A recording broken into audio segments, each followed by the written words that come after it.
યુદ્ધ ભૂમિમાં હજારો દુશ્મનોને ઢાળીને પીડ્યો હોય. બુઢી જનેતા છે ધીરા ધીરા ધીરા ધીરા ધીરા ધીરા ડગલા દેતી દેતી મારા વીરના છેલ્લે ટોયલી ટોવા માટે જાતી હોય. દીકરાને પડેલો જોવે, દીકરાના છેલ્લા શ્વાસ હોય.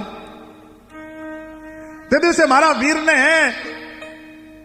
મોતના મોઢાની માલપા જાતો જોઈ અને મારો વીરો ફૂલધારે ઉતર્યો હોય. મારો વીર છે એ સરગાપરની કેડીએ જવાની તૈયારી કરતો હોય. તેથી મારી માં છે એ જંટિયા નો છૂટે, છાતી નો કૂટે, એ આહુડા નો પાડે.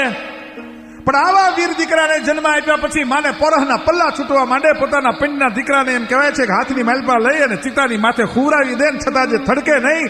અને વીર દીકરાને સરગાપુરની કેડીએ જાતી વખતે એ દીકરાને જ્યારે અગ્નિદાહ જનેતા પિંડના દીકરાને અગ્નિદાહ દેવા માટે તૈયાર થાય, તેથી આવા વીર દીકરાને જોઈ અને આવી મર્દાનગી કરેલા દીકરાને જોઈ અને માને પોતાના 20 વર્ષ પહેલાનો પ્રસંગ યાદ આવે, જ્યારે દીકરાને પ્રસવ કરી અને જન્મ આપ્યો હોય.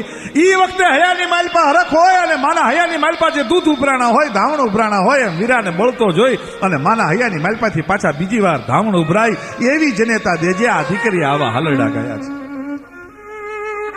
આ દીકરીઓ છે ને એ કદાચ પરણીને હારે જાય તો ખડેડા આપને ટેકા દે એવા દીકરાને જન્મ આપતી હોય. અને એવી એક દીકરીની વાત મારે કરવી છે. દીકરી એ દીકરી નહીં, પણ દીકરી ઘણી વાર દીકરો થઈ અને ઊભી રહે છે બાપની પડખે. એવી એક દીકરી ચલાલા ગામના ચોરાવા પર દરબાર ઓઘડવાળાના આઈના કાળજને ટાણે કાઠી ડાયરો ભેળો થયો છે. ભેળા થયેલા તમામ કાઠીઓની મીટ ગુંદાળાથી આવેલા ગલઢેરા દેવાત વાંકની માથે ઠરી ગઈ છે. ભાઈ, દેવાત વાંકને રીઝવવા માટે થઈ અને તમામ કાઠી સમાજ પ્રયત્ન કરે છે. કારણ કે દેવાયતની આંખ કરડી થાય એ વાતનો તમામને ફફડાટ છે. દેવાયત વાંક જેનો દુશ્મન બને એનું ગામડું 3 દીમાં ટીંબો બને. એટલે દેવાયત વાંકને ખુશ કરવા માટે થઈ અને કાઠીઓ પ્રયત્ન કરે છે. આપા દેવાત, આ તમારું થઈને હોકાની બજરનું પડતલું આણ્યું છે. મીઠી બજર હાથ પડી એટલે મનમાં મને એમ થયું કે આ બજરનો ધુમાડો તો આપા દેવાયતની ઘૂંટમાં જ શોભે ને. બીજો કાઠી વળી પડછંદ પુરુષ દેવાત વાંક પોતાની આંગળીઓમાં પડેલા સોનાના વેઠથી પોતાના દાઢીના કાતરાને હરખો કરે છે. એમાં આવી અને એમ કહે છે કે આપા દેવાત, આ નવો નકોર હોકો છે ગંગાજમની તારથી મઢાવીને ખાસ તમારી માટે લાવ્યો છું બાપ, સ્વીકારો હોકાને.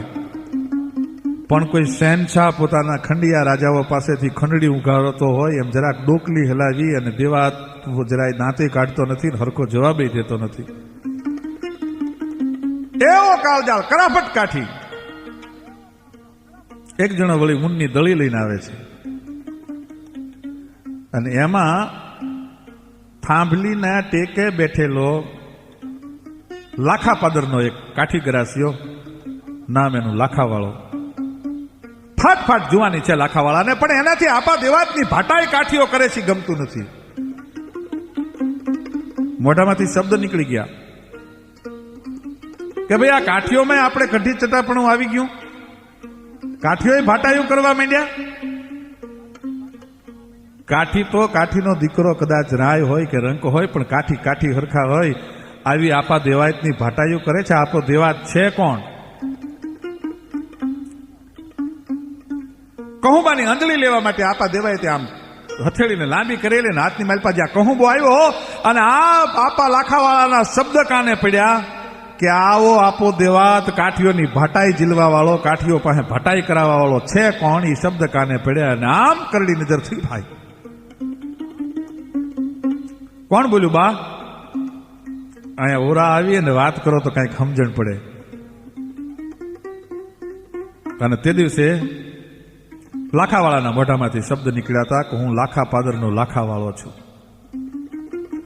કાઠીના દીકરા તો હંધાય હરખા. આ કેરુના આપા દેવા, તમે કાઠીઓની ભાટાઈ જીલો છો અને કાઠીઓ તમને ભાટાઈ કરે છે, મારાથી ગમતું નથી. અને આપા દેવાત